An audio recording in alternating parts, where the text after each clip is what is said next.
de San José. Quiero hacer una referencia a él. Nos estamos preparando para esa próxima celebración de esa solemnidad de San José, que pocas veces la Iglesia la va a celebrar con más ilusión, porque me parece que tenemos una gran ilusión este año, ¿no?, en esa solemnidad de San José, y que bueno, que creo que tenemos que disfrutarla. Y por cierto, aprovecho para decir, porque a ver, es que San José este año es es viernes, entonces esa abstinencia, que no, prima esa solemnidad, y el día de San José este año, aun siendo viernes, no es abstinencia, ¿no? O sea, que a los que tengan esa tradición de comer cordero en el día de San José, pues adelante con el cordero, y vamos a disfrutar ese día del Padre, de esa paternidad. A él le llamamos patriarca San José. Y me parece importante reivindicar esa paternidad de José. Esta sociedad está necesitada de la figura del Padre, está necesitada. Voy a compartiros un artículo que, si Dios quiere, pues publicaré para ese día de San José. Para ese día lo tendréis ya colgado, quien quiera tenerlo por escrito en la web enticonfio.org. Y bueno, pero los oyentes de Radio María siempre van por delante, entonces, antes de que esté por escrito, lo comparto con vosotros por la radio. ¿Quién no ha escuchado la expresión: detrás de un gran hombre siempre hay una gran mujer? Que obviamente también tiene su correlativo en detrás de una gran mujer siempre hay un gran hombre.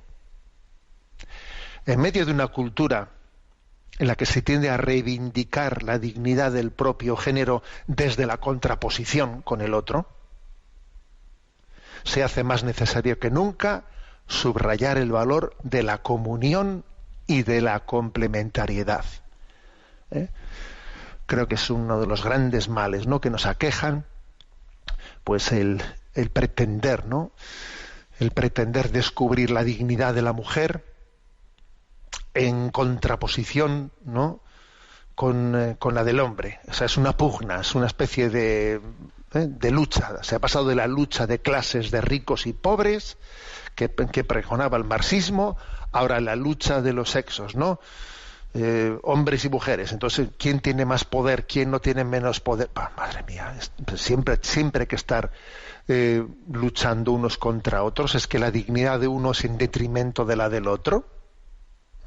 Los ricos contra los pobres contra los ricos. O sea, siempre tenemos que estar bajo esa perspectiva de la lucha. Pero hay que reivindicar sobre todo el valor de la comunión y de la complementariedad. Lo mismo cabe decir en la experiencia educativa de los hijos.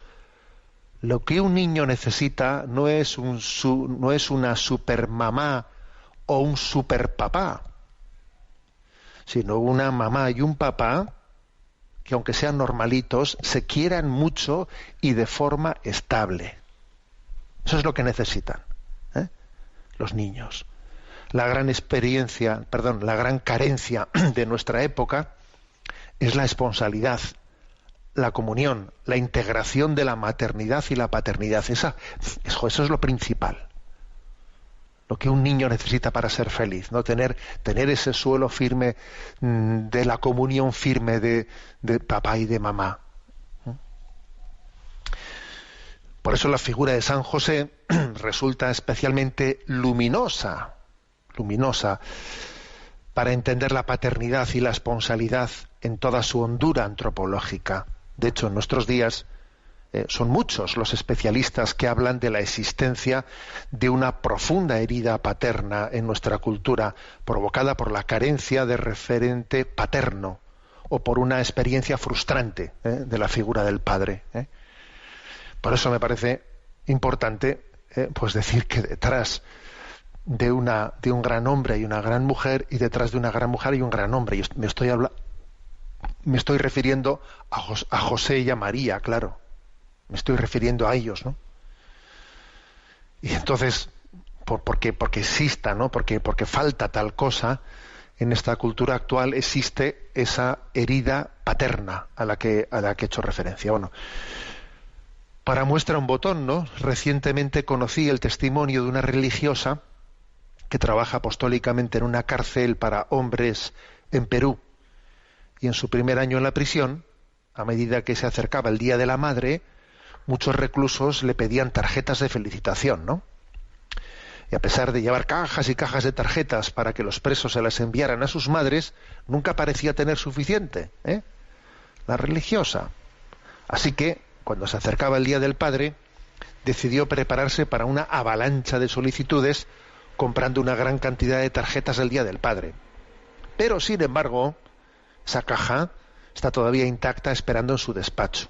Ni un solo preso, cuenta ella, ni un solo preso le pidió una tarjeta de felicitación para el Día del Padre. Oye, toda una experiencia, ¿eh? Toda una experiencia. Eso obviamente no puede pasar por casualidad, ¿eh? Por casualidad. Eso es conocido. Las estadísticas demuestran que la ausencia paterna está en la base de la mayoría de los problemas sociales más graves, como la delincuencia, los abortos de adolescentes, el fracaso escolar, la drogadicción. Es que las encuestas lo demuestran, ¿no? Antes se pensaba que estas situaciones estaban relacionadas con la marginalidad y con la pobreza, pero nada de eso. Se dan también en niños de clase alta, ¿eh? de clase alta, pero que tienen carencia paterna. Por ejemplo, en Francia, a propósito del yihadismo, se observa que el perfil de los terroristas yihadistas tienen en común ser varones, jóvenes y sin padre. Ojo, y sin padre. ¿Eh? Y si vamos a Colombia, y se investiga, ¿no? Pues los sicarios y el narcotráfico, ¿no? Pues qué tipo de gente reclutan, y se muestra que la inmensa mayoría de los involucrados con los sicarios y con los narcotraficantes tienen el mismo perfil. Son varones, jóvenes y sin padre. Y en España, en el último informe del fiscal de menores, se dice que el retrato del delincuente es varón y sin padre. A ver, blanco y en botella, señores. Hay una carencia paterna evidente en nuestra cultura. Esta mencionada herida de padre responde a la existencia en nosotros de un hambre de padre. Hay un hambre que se traduce en la necesidad de ser. ¿Qué es eso de hambre de padre? Mira, es la necesidad de ser afirmado, aprobado, conocido, comprendido, amado por tu propio padre, y de crecer con un sentido de fuerza y de autoridad, que aunque no sea dominante, proporciona el tipo de estructura que le permite a un niño crecer y desarrollarse con seguridad. Y cuando un niño no recibe ese tipo de cuidado paterno, por los motivos que fuere, entonces el hambre de padre se convierte en herida de padre. Obviamente también existe la posibilidad, ¿no?, de que se genere una herida materna, y cuando tal cosa ocurre, pues suele ser todavía más destructiva, ¿eh? Pero como se demuestra en el caso de la religiosa de Perú, ¿no?, que os he dicho, pues ocurre mucho menos, ¿no? Es mucho menos frecuente.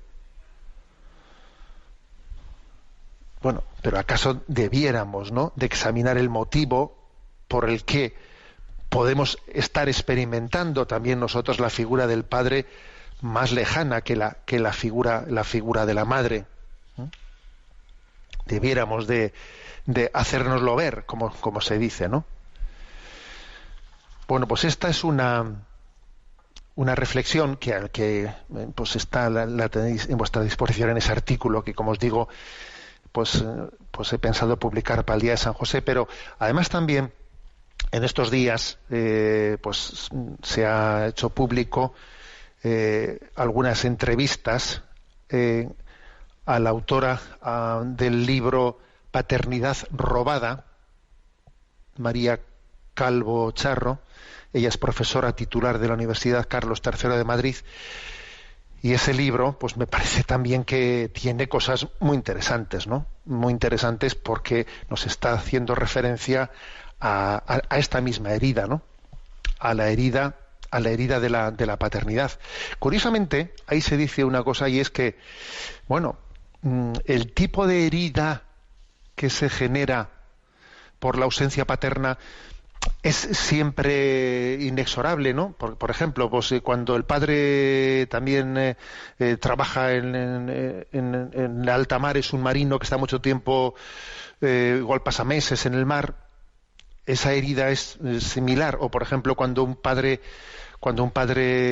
pues ha fallecido, o sea, por el hecho de esa orfandad, es similar esa herida, a la que se tiene pues cuando la carencia paterna tiene más bien un motivo moral, que la familia se ha roto, o sencillamente que la maternidad fue llevada adelante sin excluyendo la existencia del padre, porque ya sabéis que en este momento una de las novedades de ese feminismo radical es pues el querer llevar adelante, ¿no?, la maternidad excluyendo al padre. Pues el hecho de que existan técnicas de reproducción asistida que ya no requieran la presencia física, ¿no?, de un hombre, sino que sencillamente es echar manos de un banco de semen y alguien va pues a un lugar, sencillamente yo quiero llevar adelante mi proyecto de maternidad, excluyendo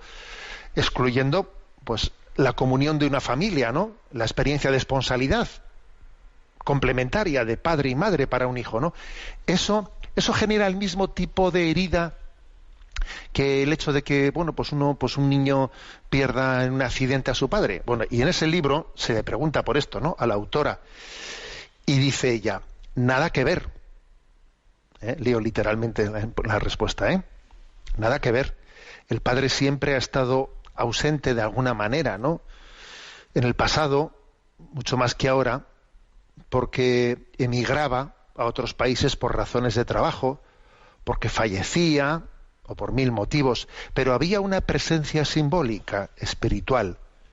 Para la madre existía y lo nombraba. Cuando venga papá te vas a enterar, o papá te va a dar un premio, o papá se va a alegrar de esto cuando se entere. Incluso si había fallecido, aún así estaba simbólicamente presente.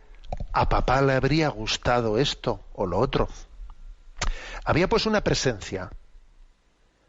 El horror de nuestros días es cuando no hay nadie. Hay un vacío, un agujero, y el hijo no sabe de dónde viene. Somos seres genealógicos. O sea, es que necesitamos raíces. Y esto se observa mucho en niños que vienen por reproducción asistida, ¿no? La donación de gametos en España es anónima. Y a estos niños no saber quién es su padre les genera una ansiedad terrorífica. De hecho, el Comité de Bioética está luchando para que los donantes de semen no sean anónimos. O sea, ¿qué es eso? Hacer una donación de semen anónima. ¿Pero qué es eso, no? ¿Qué es eso? Entonces, a ver, esa herida de padre obviamente es muy potente, esa herida, ¿no? Incluso también en esta entrevista se insiste en que el padre, la figura del padre, influye en la conformación de la identidad sexual del hijo y de la hija. Y dice esta autora, ¿no? Hay padres que están ausentes por muchos motivos, ¿no? Bueno, y obviamente puede ocurrir que en ese caso, cuando un padre está ausente por motivos pues porque que no se pueden controlar, otro adulto puede jugar un papel importante en esto, un tío, un abuelo, un profesor. Pero es importante esa figura de paternidad. La figura de paternidad, cuando por razones, mira, que uno no puede controlar, faltan, pues estamos llamados, ¿no? También pues un profesor, un sacerdote, un tío, un padrino, para eso están los padrinos también, ¿no? Pero esa figura de paternidad es muy importante, es clave, es clave para la propia identidad, ¿no? Y especialmente la psicología va demostrando que los niños varones tienen la necesidad de esa identificación, ¿no?, de una imagen de paternidad masculina, ¿no? Un referente. Y además es uno de los riesgos que existen, que esta autora no lo refleja en su libro, es que, claro, si existen ya muchos niños a los que les falta la figura del padre, y encima en la escuela, en este momento, sobre todo en primaria, ¿no? Primaria y en infantil, el 85, por no decir el 90% de los maestros, ¿no? De los docentes son mujeres, y al niño en casa no tiene la referencia paterna y tampoco va a tener la referencia masculina en la enseñanza, existe una carencia de identificación muy clara, muy clave. Y es curioso, porque incluso en el libro subraya cómo es muy importante esa referencia masculina, que es la que les enseña a los niños a respetar el sexo femenino. Porque la paradoja es que cuando los niños crecen, ¿no?, sin figura paterna, no respetan adecuadamente a sus propias madres. Dice esta autora, las estadísticas demuestran que los niños que se crían solos con sus madres luego son muy agresivos y violentos cuando llegan a la adolescencia. Se revuelven contra las madres porque éstas no les han dado la autonomía o esa referencia paterna. El hijo no ha sido un ser independiente, sino ha sido casi un apéndice materno. Y ya en adolescencia el hijo quiere esa autonomía y entonces se revira contra ella, contra la madre. Es curioso esto, O sea, que curiosamente es la figura de la paternidad la que le tiene que enseñar a un niño a respetar, a respetar a la mujer. Curiosamente esto, porque de la figura del padre, y sigo también citando algunas cosas, ¿no?, pues de esa entrevista realizada a María Calvo, autora del libro Paternidad robada. Lo que se espera de un padre no es que sea, no es que sea una madre bis, no, madre hay una, ni por supuesto tiene que ser un ogro, un machista, un opresor, no, sino tiene que ser un padre. Hay que redescubrir, ¿no?, redescubrir la figura de la paternidad y sacarlas de estereotipos falseados, porque no es verdad, ¿no?, que el hombre, el padre, sea una especie de opresor congénito. Eso es toda una deformación, ¿no?, interesada de esta crisis antropológica que tenemos en este momento. Y como digo, aquí la clave es la paternidad y la maternidad vivida en esponsalidad, ¿no? Esa es la clave. Bien, por otra parte, hablemos de San José. Por otra parte, la celebración de San José, pues es una buena oportunidad para profundizar en nuestra devoción mariana, ¿no?, desde la perspectiva de la esponsalidad. Es que en realidad no debiéramos referirnos a María sin tener en cuenta a José. De la mano de la mujer más maravillosa de la historia, María, estuvo y está José. Dios Padre quiso que su Hijo naciese y creciese rodeado de una experiencia de comunión esponsal entre María y José. Y además, si María y José fueron un equipo indisoluble mientras vivieron en Belén, Egipto y Nazaret, a buen seguro que continúan siéndolo en este momento presente en el cielo. Si decimos que María es, ¿no?, medianera de todas las gracias, también lo es José. Los dos actúan en esa comunión que tuvieron también aquí, siguen teniéndola en el cielo. Pero la figura de San José no se agota en la esponsalidad con María, sino que es designada como la sombra de la paternidad divina, que es una de las cosas que más hemos subrayado, ¿no?, en estos 7 domingos de San José, la sombra de la paternidad divina.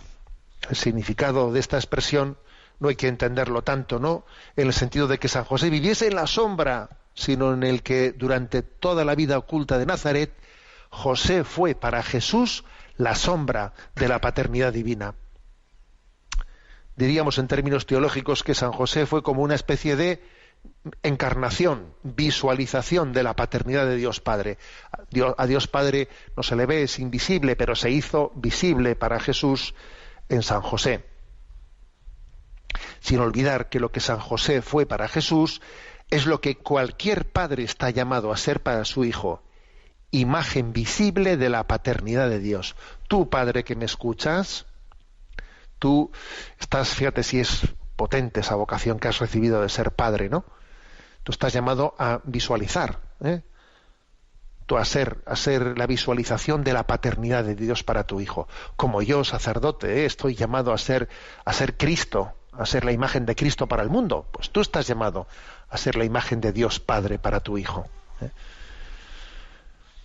Y por lo tanto, a San José no nos lo tenemos que imaginar en un rinconcito sin decir nada y pasando desapercibido, sino liderando la Sagrada Familia en esa comunión esponsal con María.